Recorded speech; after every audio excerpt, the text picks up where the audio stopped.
Hello friends, welcome to our YouTube channel one stop mathematics, जो कि अब हो चुका है मॉडुलस मैथमेटिक्स। तो आज की वीडियो बहुत इंपॉर्टेंट होने वाली है, जिसमें मैं बताने वाला हूं ब्रह्मास्त्र स्ट्रेटजी फॉर डीयूईटी। अभी बेसिकली बहुत ज्यादा खतरनाक स्ट्रेटेजी इस वीडियो में मैं आपको बताने वाला हूं, जिससे आप डीयूईटी में बहुत ज्यादा अच्छा रैंक आप पा सकते हैं।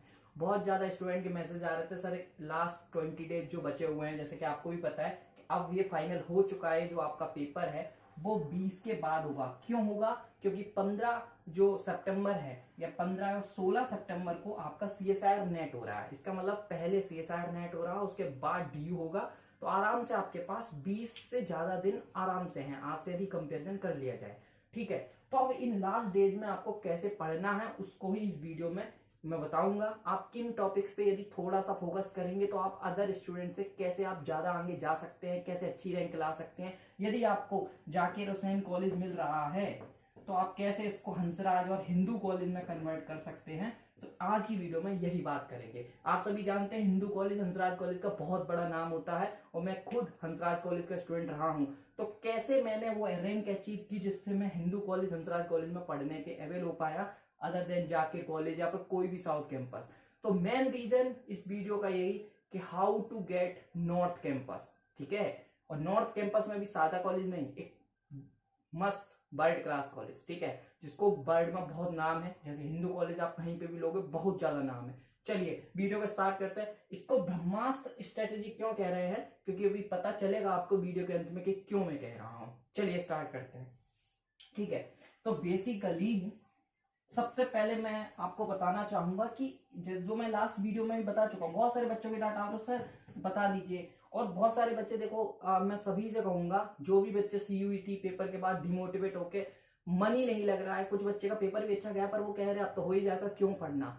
सीयूईटी में जो कॉलेजेस हैं और एक डीयूईटी, दोनों में क्या डिफरेंसेस हैं, क्यों डीयूईटी के लिए पढ़ना चाहिए, उसके लिए मैं जरूर एक वीडियो बनाऊंगा। क्योंकि आप लोग का बहुत दिक्कत हो रहा है, आप लोग इतना मेहनत जितना मेहनत सीयूईटी के लिए किए थे, डीयूईटी के लिए बिल्कुल शांति हो गए हो। पर चलिए इसमें तो ये समझिए कि कैसे आप रैंक अपनी हायर कर सकते हो, कैसे और किन टॉपिक्स पे। जो लोग सीरियस हैं इस वीडियो को जरूर देखें। डीयूईटी का बहुत इंपॉर्टेंट रोल प्ले होता है यदि आप हायर मैथमेटिक्स में जाते हैं। क्यों होता है, नेक्स्ट वीडियो उसी पे आएगी, बट अभी इसको यहां देखते हैं। चलिए मैं कुछ टॉपिक्स लिख के लाया हूं आप लोगों के लिए, चलिए मैं उठा भी लेता हूं। ठीक है, तो जैसे सबसे पहले आपको ये पता होना चाहिए डीयूटी में कौन कौन सा सब्जेक्ट आते हैं। फटाफट अपना पूरा स्ट्रेटजी देखते हैं। रियल आता है, उसके बाद आपका जीटी आता है, मतलब ग्रुप थ्योरी, उसके बाद आपका रिंग थ्योरी आता है। ठीक है, उसके बाद आपका लीनियर आता है। ठीक है, डिफरेंशियल में आपका ओडी पीडी दोनों आता है, ओडी पीडी। हम क्वेश्चन वाइज भी दिखेंगे, कितने क्वेश्चन आते हैं, कितने नंबर का आता है, और सब कुछ देखने वाले बहुत ध्यान से। ठीक है, ओके, ओडीपीडी हो गया, एमएस हो गया, और आपका एनए हो गया।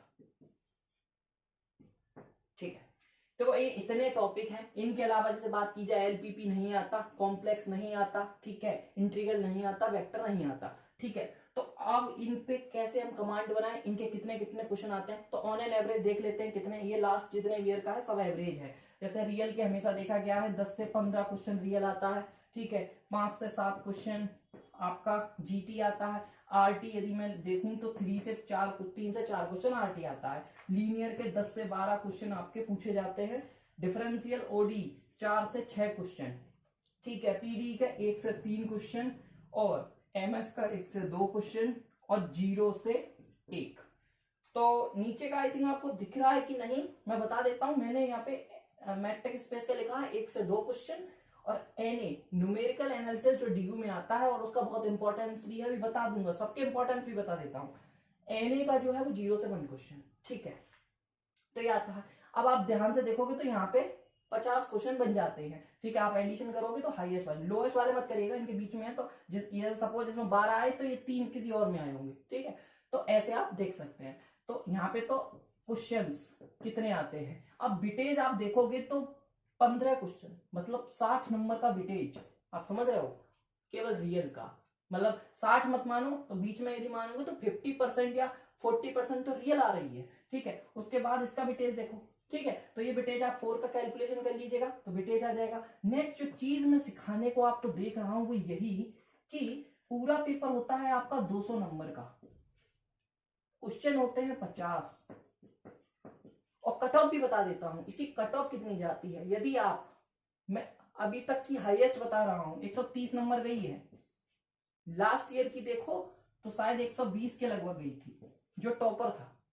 इससे ज्यादा नहीं जाती है। मेरे टाइम पे शायद ये 130 गई थी। ठीक है, तो 120 कट ऑफ हाईएस्ट है। 130 बाई चांस पेपर इजी आ जाता है, वो बात अलग है। 120 आती है। ठीक है, अब आप ये सोचिए 50 में से आप 25 क्वेश्चन कराए, आपका बन जाता है 100 मार्क्स। आपको आराम से हिंदू कॉलेज मिल जाएगा, आराम से आपको हंसराज मिल जाएगा, स्टीफन में भी आपको इंटरव्यू के लिए बुलाया जाएगा। बट ये बनेंगे कैसे, अब उसकी बात करते हैं कैसे बनेंगे। चलिए बहुत ध्यान से, अब जो है मेन पूरी वीडियो का जो ब्रह्मास्त्र स्ट्रेटेजी है उसका मेन पार्ट आ गया है वीडियो में। अब ध्यान से समझिएगा इस चीज को। देखो बच्चे करते क्या है, यहां से आप रियल पे आप कैसे कमांड बनाए, कैसे आप क्वेश्चन को तोड़ें। ठीक है, कैसे आप तोड़ेंगे क्वेश्चन को देखो आप ध्यान से समझोगे तो यहाँ पे क्या आता है, एसर्शन रीजन टाइप के क्वेश्चन आते हैं। सपोज एक मैंने कल क्वेश्चन देखा था, उसको मैं समझा देता हूँ। इस पे हम लोग अभी डीयू सीरीज भी ला रहे हैं, कोई परेशानी वाली बात नहीं, समझिए। जैसे सपोज एक एसर्शन दिया था, उसमें कहा था कि 1/n², एक सीक्वेंस है 1/n², ये कन्वर्जेंट होती है। ठीक है, ये एसर्शन था। ओके, इसके बाद जो रीजन था, आर में लिखा था, एक आर्किमीडियन प्रॉपर्टी लिखी थी। ठीक है, एपी या एएमपी जो भी आप कहते हो, तो आर्किमीडियन प्रॉपर्टी लिखी थी और कह रहा था क्या R is the correct reason of A. अब आप लोगों को, ये तो लॉलीपॉप सा क्वेश्चन है कि 1/n² कन्वर्जेंट होगा, सब बता दोगे, बच्चों वाला खेल है। पर नीचे वाला सबको पता है आर्किमीडियन प्रॉपर्टी है। क्या आपको ये पता है कि R is the correct reason of A? पता है कि नहीं पता है? तो फिर आप ये क्वेश्चन गलत कराओगे। ये छोटे से पॉइंट आपको इस पे वर्क करना है।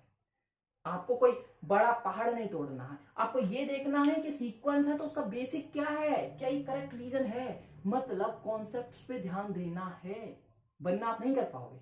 मैं ढाबे के साथ कहता हूं 15 में से 15 क्वेश्चन लगाए जा सकते हैं, मैं खुद करके आया हूं, तो आप भी कर सकते हो। पर आपको चाहिए क्या, आपको चाहिए कि रीजनिंग देखो भाई कि ये कन्वर्जेंट है क्यों है। इससे नहीं है कि ये आपका इसका यूनिक लिमिट पॉइंट है, बाउंडेड है। इसके अलावा भी बहुत चीजें होती हैं। ये तो आप बस ये है कि इसको दिखाने के लिए है। इसका बेसिक कहाँ है, ये कन्वर्जेंट है आप कहते हो, रियल लाइन पे कन्वर्जेंट ही कॉची है, तो उसका बेसिक कैसे कह देते हो। कॉची का मतलब क्या है, कॉची का मतलब है कि कॉची बनती है आपकी आर्किमीडियन प्रॉपर्टी से। द सीक्वेंस का जो सबसे बेसिक टूल है ना, वही आर्किमीडियन प्रॉपर्टी है। तो ये जो प्रॉपर्टी यहाँ पे लिखी थी उससे डायरेक्ट इंप्लीकेशन हो रहा था कि ये कन्वर्जेंट है, बट आपको पता नहीं था, क्वेश्चन गलत हो गया। आता हुआ क्वेश्चन बच्चों को गलत हो जाता है, उसका रीजन है कि आपको ये नहीं पता है कि उसके बेसिक्स क्लियर नहीं है। बात समझ में आ रही है? आपको सबसे पहला काम तो आप समझ गए, ये क्वेश्चन प्रीवियस ईयर है ड्यू का। तो आर्किमीडियन प्रॉपर्टी डायरेक्ट इंप्लाई करती है, इसमें भी 3 प्रॉपर्टी है आर्किमीडियन की। ठीक है, तो उसमें भी आप देखना कौन सी वाली थी, मेरे को भी कंफर्म नहीं है, बट जैसे मोस्ट प्रोबेबली ये वाली जो प्रॉपर्टी होती है 1/n is less than x। ठीक है, जिसमें x एक कोई रियल नंबर है तो हमेशा एक इंटीजर एग्जिस्ट करेगा, ये हमेशा इंप्लाई करती है कि इस पे। ठीक है, ये आप अपना प्रूफ देख सकते हैं, बहुत अच्छा प्रूफ है इसका, और ये एक बेसिक टूल है, तो ये हमेशा इंप्लाई करती है कि ये कन्वर्जेंट होगा। तो यदि आपको ये नहीं पता, आप क्वेश्चन गलत कराओगे, क्योंकि आप ये कहोगे कि स्टेटमेंट फर्स्ट आपको पता ही नहीं है, आप ये कह दो कि दोनों स्टेटमेंट ट्रू है, बट उसमें तो पूछ ही नहीं रहा ना स्टेटमेंट ट्रू है या नहीं, उसमें तो ये पूछ रहा है ये करेक्ट रीजन है या ये रॉन्ग रीजन है। बस हो गया, खत्म खेल। तो आपको करना क्या है, आपको करना है अपने कॉन्सेप्ट्स पे। आप लोगों ने जो रियल पढ़ रखा है ना सीयूईटी के लिए, वही चाहिए। बस अब आपको क्या करना है, थोड़ा डीप पढ़ लो। यदि आपने थोड़ा सा डीप पढ़ लिया, हर चीज का रीजन निकाल लिया, आपके 15 में से 15 क्वेश्चन अटेम्प्ट करने की गारंटी मैं देता हूं। यही ब्रह्मास्त्र स्ट्रेटजी है कि कैसे पढ़ना है, डीप पढ़ना है। ठीक है, अब बात आती है ग्रुप थ्योरी। ग्रुप थ्योरी में असर्शन रीजन बहुत कम बन पाते हैं। ठीक है, तो ये आपने जो सीयूईटी में पढ़ रखा है वही चल जाएगा, कोई दिक्कत नहीं है, वही चल जाएगा। ठीक है, कोई दिक्कत नहीं है, जितना आप सीयूईटी में पढ़ के चुके हो उसी को एक बार रिवाइज कर लो, बस सफिशिएंट है। ठीक है, 5 से 7 नंबर के जो 5 से 7 जो क्वेश्चन आ रहे हैं आराम से आप अटेम्प्ट कर पाओ पूरा। ठीक है, पूरे पेपर में कोई भी ऐसा टॉपिक नहीं है जिसमें आप अटेम्प्ट नहीं कर सकते, बट 1-2 टॉपिक जैसे छोड़ दो, बहुत सारे बच्चे नहीं पढ़ते हैं, उनको भी बताऊंगा। बट ये टॉपिक के जितने क्वेश्चन आ रहे हैं आप पूरे अटेम्प्ट कर सकते हो, हलवा क्वेश्चन होगा। Group theory is a very simple topic, ठीक है। जिनको लगता है उनके लिए बात अलग है, बट यदि आप पढ़ना अच्छे से पढ़ोगे इंटरेस्ट बहुत आता है, ठीक है। आरटी को भी थोड़ा छोड़ लेते हैं, बहुत सारे लोग आरटी नहीं पढ़ते क्योंकि ये सीयूईटी में नहीं आता, ये आता भी है तो वो स्किप कर लेते हैं क्योंकि बहुत कम आते हैं। इसको क्यों पढ़ना है और क्यों नहीं पढ़ना है उसको बाद में रीजनिंग करेंगे, पहले इन लोगों को जो मेन टॉपिक है उन्हें बता देते हैं। लीनियर तो आपको जो सीयूईटी में आता है वही आपको पढ़ना है, ठीक है। ऐसा सर रीजन लीनियर से आप ध्यान से देखना, ज्यादा नहीं बनते, एक दो बनता है बस। और ऐसा सम रीजन लीनियर में ज्यादा कॉम्प्लिकेटेड नहीं हो सकता, इसलिए नहीं बनाते, ठीक है, आसान रहते हैं तो वो आप आराम से पकड़ सकते हो। रियल के ऐसा सम रीजन देख लेना, थोड़े से कॉम्प्लिकेटेड हो जाते हैं क्योंकि उनके बेसिक्स बहुत डीप चाहिए होते हैं, ठीक है। ओडी में एसरसन रीजन आजकल ट्रेंड चल गया है कि ओडी में एसरसन रीजन बना रहे हैं, तो ये एक सॉल्वेबल है, कोई है नहीं कि जैसे देयर एग्जिस्ट, जैसे ओडी की बात की जाए तो डीयू में क्या आता है, बाउंड्री वैल्यू प्रॉब्लम सबसे क्वेश्चन आ जाता है, तो थोड़ा ओडी पे आपको ज्यादा इन डीप पढ़ना पड़ेगा।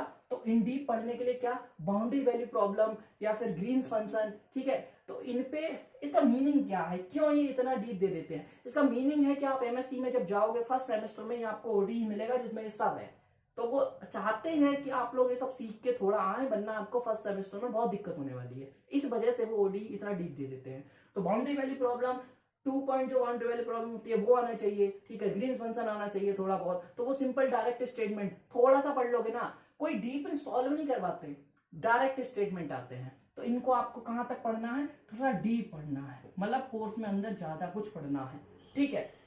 पीडी पे, ठीक है, पहले तो मेन जो 4 टॉपिक थे वो मैंने कवर कर दिए। यदि आप इन 4 टॉपिक पे ही पढ़ के जाते हो और रिंग छोड़ देते हो, पीडी छोड़ देते हो, एमएस छोड़ देते हो, तो आप ध्यान से देखो कितने छोड़ रहे हो, 4 3 7 2 9 और 1 10, क्या दिक्कत है भाई, 50 क्वेश्चन है उसमें से 10 छोड़ दे रहे हो, 40 करके आ रहे हो, ठीक है। 40 चौक कितना होता है, 160 होता है। टॉपर के मार्क्स मैंने क्या बताया, 130 बताए। यही ब्रह्मास्त्र स्ट्रेटेजी है कि आपको क्लियर इन माइंड कि छोड़ना कौन सा है और करना कौन सा है, क्लियर इन माइंड, ठीक है। दूसरी चीज ये हटा दूं, ये 4 टॉपिक मैंने बता दिए कैसे करने हैं। अब भी आते हैं, देखो एक चीज पे, अब आपने ये तो कह दिया कि आपके 40 क्वेश्चन आपने टिक करे कि यही करने हैं, पर कोई जरूरी नहीं है 40 में से 40 सही हो जाए, तो इसमें आप ट्राई करो कि कम से कम 35 हो जाए या फिर 30 हो जाए। 30 तो हो ही जाएंगे, ठीक है, और कुछ माइनस मार्किंग हुई तो ज्यादा क्या होगा, ध्यान से देखो, एक ट्रिक बहुत बढ़िया। 30 क्वेश्चन यदि आपके 40 करके आए, 30 सही हो गए, 10 गलत हो गए, क्या होगा, कितने मार्क्स बने, ध्यान सोचना, 30 सही हुए 120 बने, 10 गलत हो गए -10 करो तो भी 110 बने, जो कि आपको बेस्ट कॉलेज दिलाने के लिए काफी है। तो जो बच्चे इनमें कंफर्टेबल नहीं है तो क्यों उन पे टाइम वेस्ट करना, you can give your time to your best topics. आप अपना टाइम अपने बेस्ट टॉपिक को दो, ना कि अपने कम टॉपिक को। सपोज आप यहाँ पे टाइम देके 1-2 क्वेश्चन ले लेते हो, उससे बढ़िया उतना टाइम इस टॉपिक पे लोगे तो पूरे क्वेश्चन हो जाएंगे। मेरी बात समझ आ रही है आपको, मैं क्या कहना चाह रहा हूं कि ये 4 टॉपिक ही अपने आप में सफिशियंट हैं कि डीयू में आप टॉप रैंक लाएं, और आप उस पे अपना ज्यादा टाइम दीजिए जिसपे आप ज्यादा अच्छे हैं, बजाय उसके जिनके 2-2 क्वेश्चन आ रहे हैं उन पे आप टाइम दे रहे हो, नो नीड, ठीक है।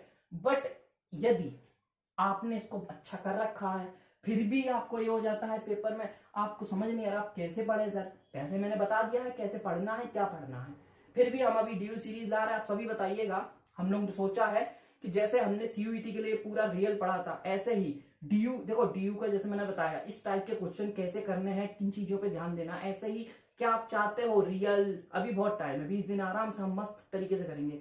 रियल आना चाहिए, ग्रुप थ्योरी आना चाहिए, लीनियर पे हम क्या डाउट क्लास रखें, आप लोग कमेंट बताओगे, तब हम देखेंगे। यदि जितने ज्यादा कमेंट होंगे ना, करीब 10-20 कमेंट होंगे कि हाँ सर लोग चाहेंगे, तो क्योंकि यार मेरे को भी मजा नहीं आता कि हम मीटिंग कर रहे हैं उसमें 5-6 लोग बैठ के पढ़ रहे हैं। वो बात अलग है कि 5-6 लोग भी हैं, वो भी बहुत बड़ी बात है कि हाँ कि अब 5 लोग हैं तो 1000 लोगों के लिए मैं 5 लोगों का तो गला नहीं काट सकता ना, तो वो मैं करूंगा अपनी ड्यूटी। बट यदि आप लोग आएंगे तो मेरे को भी इंटरेस्ट आएगा, मैं भी ज्यादा कोशिश करूंगा आपको आउटपुट दूं। तो आप चाहते हैं या नहीं कमेंट में जरूर बताएं। तो मैं उसको पब्लिक कर दूंगा, कोई अपना पेड स्टूडेंट नहीं, कोई जिसने नहीं लिया उसको भी कर दूंगा, कोई दिक्कत नहीं है। तो हम कहाँ पे थे कि आपको यदि रियल नहीं आ रहा है, कुछ कितना भी पढ़ लो नहीं बन पा रहे, कुछ तो रह रहा है, तब आप क्या करो, बुध सुन लो।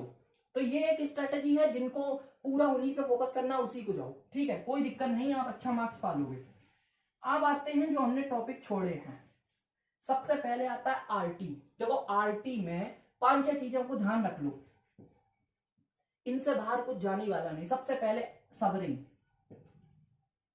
रिंग का डेफिनेशन तो आना ही चाहिए, सबरिंग आनी चाहिए, आइडल आना चाहिए, ठीक है। आइडल में improper ideal, proper ideal, prime ideal, maximal ideal, ये सब आना चाहिए, समझ आ गया। उसके बाद कि फील्ड आना चाहिए और इंटीग्रल डोमेन, ठीक है। ये 4 टॉपिक यदि आप अच्छे से पढ़ लिए, मेरे को विश्वास ही नहीं है कि आप एक भी क्वेश्चन यहां से छोड़ सकते हो। यदि आपकी ग्रुप थ्योरी अच्छी है, यदि आपने बैचलर्स में रिंग थ्योरी थोड़ा सा भी पढ़ रखा है, मुझे नहीं लगता इन सब टॉपिक को पढ़ने में आपको कोई दिक्कत हो, बिल्कुल लॉलीपॉप से क्वेश्चन। हाँ एक चीज और, इरिड्यूसिबिलिटी, ठीक है, ये आप पढ़ ले। अब इसको क्यों पढ़ना है सर, क्या हमारा ये तरीका बेस्ट है कि हम इन 4 टॉपिक को ही फॉलो करें, इनको ना पढ़ें? अब इसमें दिक्कत क्या है वो सुन लीजिए। दिक्कत यह है कि रिंग थ्योरी आपको फर्स्ट सेमेस्टर में ही मिलेगी, तो आपको पेपर के बाद पढ़ना है, अदरवाइज आप दिक्कत में आ जाओगे, क्योंकि फर्स्ट सेमेस्टर में कुछ समझ नहीं आएगा। रिंग थ्योरी का पूरा एक्सटेंशन वर्जन है, तो यदि आपको रिंग थ्योरी का आइडिया नहीं है तो भी आप फंसने वाले हो। इससे बढ़िया अभी पढ़ लो, कुछ नंबर भी मिल जाएगा। तो यदि थोड़ा बहुत कहीं नोट्स मिल जाए, आप बताना, मैं ट्राई करूंगा, मैं नोट्स प्रोवाइड करा दूं। पीवाईक्यू क्वेश्चन के सॉल्यूशन ही मिल जाए, हमने बहुत सारे क्वेश्चन सॉल्व किए हैं, तो उतना ही देख लो, एक आइडिया मिल जाएगा। और सेम बेस पे हर साल ऐसे ही क्वेश्चन आते हैं, कोई नया नहीं फ्रेम करते, वो चाहते हैं कि एक बेसिक आइडिया आपको हो रिंग थ्योरी का। आराम से यदि आप 3 से 4 क्वेश्चन आ रहे हैं, यदि 2 क्वेश्चन भी कर लिए तो आपके 8 नंबर आ गए। आप समझ रहे हैं मेरी बात, एक क्वेश्चन भी कर लिया 4 नंबर आ गए। पर 50-50 नहीं खेलना है यहाँ पे, जो 100% है वही करना है। समझ आ रही है बात? अब बात करते हैं, मेरे को समझ आ रही है ना, ठीक है। अभी बात करते हैं आपके पीडी पे, ठीक है। तो मैं यहाँ पे पीडी कर लेता हूं। पीडी में मैंने बताया आपको 1 से 3 क्वेश्चन। अब ध्यान से देखना, बच्चों वाला ये तो कर ही जाना है यार, इसको मत छोड़ना। देखो यहाँ पे 3 टाइप के क्वेश्चन आते हैं, एक और कर लेता हूँ, 4 टाइप के। पहले टाइप के वो आते हैं जिनमें वो पूछता है इलिप्टिकल होगा, हाइपरबोलिक होगा, ठीक है, पैराबोलिक होगा, वो होता है ना ग्रेटर देन 0, लेस देन 0, समझ रहे हो। ये एक क्वेश्चन आती है ना, डेवर 2u अपॉन डेवर एक्स स्क्वायर प्लस डेवर 2u अपॉन डेवर एक्स डेवर वाई प्लस डेवर 2u अपॉन डेवर वाई स्क्वायर बराबर 0। तो यहाँ के जो कोफिशियंट होते हैं उनका मल्टीप्लाई ए बी माइन वो ए बी सी होता है, तो बी सी माइनस ए स्क्वायर ऐसे करके कुछ एक फॉर्मूला होता है, उसको ग्रेटर देन तो इलेप्टिकल वगैरह। ये क्वेश्चन तो कर ही जाना, हर साल एक क्वेश्चन तो पक्का है। और क्या चाहिए, सबसे बड़ी ट्रिक है, यही ब्रह्मास्त्र स्ट्रेटेजी है, ठीक है। नेक्स्ट वेव इक्वेशन आती है सॉल्व करने के लिए। सिंपल शब्दों में कहूंगा, ये टाइम वेस्ट के लिए है, इसको करना नहीं है, छोड़ दो, देखते ही छोड़ दो। फिर आती है लाप्लास इक्वेशन, देखते ही छोड़ दो, कोई नहीं पढ़ना, ठीक है। वेव आती है, लाप्लास आती है, हीट आती है, देखते ही छोड़ दो। टाइम वेस्ट है, 10 मिनट में आप एक क्वेश्चन कर रहे हो, कोई मतलब नहीं है, आपके पास टाइम नहीं है, ये क्वेश्चन छोड़ने के लिए है। मतलब 3 क्वेश्चन में से किसी भी एक पे एक क्वेश्चन बनेगा, ऊपर एक बनेगा, मतलब 3 कंपल्सरी नहीं है, 2 भी आ सकते हैं। तो एक जो इससे आ रहा है वो करो, ये सब छोड़ दो, कोई मतलब नहीं। उससे बढ़िया उस पे, ये सब पढ़ने से बेटर है कि आप कितना ही पढ़ के जाओ, कर पाओगे नहीं, क्योंकि टाइम ज्यादा चला जाएगा, कोई मतलब नहीं। तो स्ट्रेटेजी ये कहती है पहले वाले पे अटेम्प्ट करो, इस पे छोड़ दो। तो एक क्वेश्चन जो हलवा है उससे 4 नंबर मिल रहा है, बस उसी में खुश रहना चाहिए। समझ में आ गया? अब आगे बढ़ते हैं,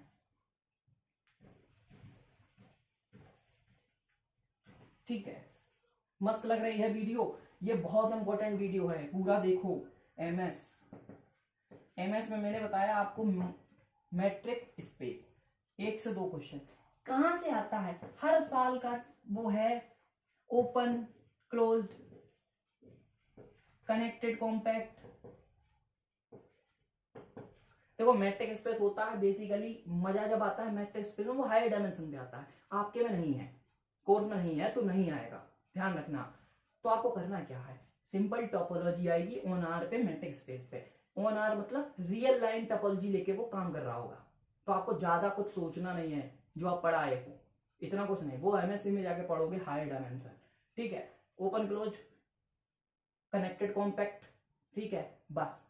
और ज्यादा कि यदि कोई क्वेश्चन दे देगा कि वो मैट्रिक स्पेस है या नहीं है, बस मुझे नहीं लगता इन 3 से ज्यादा आएगा। तो आप क्या कर सकते हो, ओपन क्लोज्ड की तो टोपोलॉजी आती है, थोड़ा रियल लाइन पे जो होता है वहीं वहां होता है, बस क्या एक बॉल जहां यहाँ पे पॉइंट वर्क करता है वहां पे एक बॉल बन जाती है, तो थोड़े से स्टेटमेंट आगे पीछे हो जाते हैं, उनको थोड़ा ध्यान रख लो। सीधा कुछ सॉल्व नहीं करना, एक क्वेश्चन आप आराम से कर सकते हो यहाँ से, स्टेटमेंट आएंगे बस। तो एक स्टेटमेंट पढ़ने में क्या जा रहा है, पढ़ लो। तो आप रियल तो पढ़ ही रहे हो, रियल और लीनियर तो पढ़ ही रहे हो, तो उन दोनों का ही कनेक्शन होता है ये।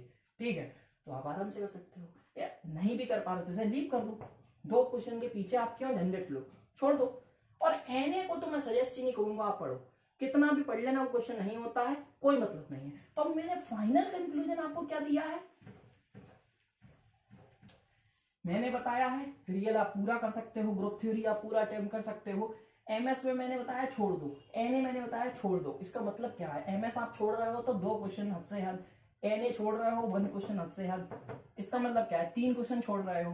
पीडी में आप मैंने बताया कि 1 से 3 क्वेश्चन आ रहा है, 1 क्वेश्चन मैंने बताया अटेम्प्ट हो जाएगा, 2 क्वेश्चन छोड़ रहे हो 5 क्वेश्चन। आरटी मैंने बता ही दिया, यदि आरटी भी छोड़ रहा हो तो मैंने केस डिस्कस कर ही लिया था, बट आरटी आप क्यों करना है वो इंपॉर्टेंट क्यों है बता दिया। तो 5 क्वेश्चन छोड़ के आप 45 क्वेश्चन अटेम्प्ट कर पा रहे हो, जिसमें से आपके 35 क्वेश्चन भी सही हो जा रहे हैं, और 35 चौक 140 -10 130, टॉपर तो आप ही हो। बस टाइम मैनेजमेंट का ध्यान रखना है, सिलेक्शन का ध्यान रखना है। The message from this video you have is selection plus time management, question selection और उसके साथ टाइम मैनेजमेंट कैसे करना है, वही इस वीडियो का मैसेज था, यही ब्रह्मास्त्र स्ट्रेटेजी है। तो आई होप आपको पूरा जो एनालिसिस है मैंने खोल के बता दिया, पूरा क्वेश्चन पेपर कि किस टाइप से आएगा, किस टाइप से अटेम्प्ट करना है। यदि आप अभी भी नहीं कर पा रहे हो तो ये बहुत बड़ा रेस्पेक्ट होगा मेरा ही, और इस वीडियो बनाने का कोई मतलब नहीं रह जाएगा। ध्यान से समझी होगी तो अभी से एप्लीकेबल कर दो। डीयूईटी का बहुत इंपॉर्टेंट है, रोल प्ले है आपकी, मतलब लाइक पीएचडी एंट्रेंस में भी डीयूईटी का पूरा सिलेबस जो आप एमएससी में पढ़ते हो पूरा आपको हेल्प करता है आपके पीएचडी एंट्रेंस सीएसआईआर नेट में। तो इसी वजह से ये बहुत इंपॉर्टेंट हो जाता है। और जिन बच्चों का सीयूईटी अच्छा नहीं गया बिल्कुल भी दिमाग से निकाल दो, डीयूईटी नहीं ले सकते। डीयूईटी में 450 सीटें हैं, 100% मिलेगा, और ये स्ट्रेटेजी फॉलो की तो नॉर्थ कैंपस मिलेगा जो कि बहुत पावरफुल है। ठीक है, तो चलिए मिलते हैं नेक्स्ट वीडियो में विद अ थिंग के कितना, नेक्स्ट वीडियो जो अभी मैंने आपको बताई थी उसके लिए हम बनाएंगे, और इसमें आपको वीडियो पूरी कैसी लगी, जो कट ऑफ है वो मैंने जो बताया कितना जाता है वो कैसा लगा, और आप कितना कर पाओगे, तो वो आप नीचे कमेंट बॉक्स में बता दीजिए। और जो मैंने क्वेश्चन पूछा था डीयू सीरीज, आने वाली वीडियोस उसी पे आने वाली है, बट आप बताइए क्या आप इंटरेस्टेड हैं, क्या गूगल मीट पे आप आने के लिए रेडी हैं, क्या आप डीयू को जो जिस तरीके से मैं बता रहा हूं उस तरीके से पढ़ने के लिए रेडी हैं, यस और नो। ठीक है, ये आपका डिसीजन होगा, उसके बाद हम डिसाइड करेंगे। चलिए मिलते हैं नेक्स्ट वीडियो में, बाय बाय। आई होप आपको वीडियो पसंद आई होगी, एंड वेरी एग्रेसिव वीडियो है। ब्रह्मास्त्र स्ट्रेटेजी इसीलिए कहा गया है कि यदि आपने फॉलो कर ली सिलेक्शन पक्का है। चलिए bye, thank you so much for watching this video, bye bye.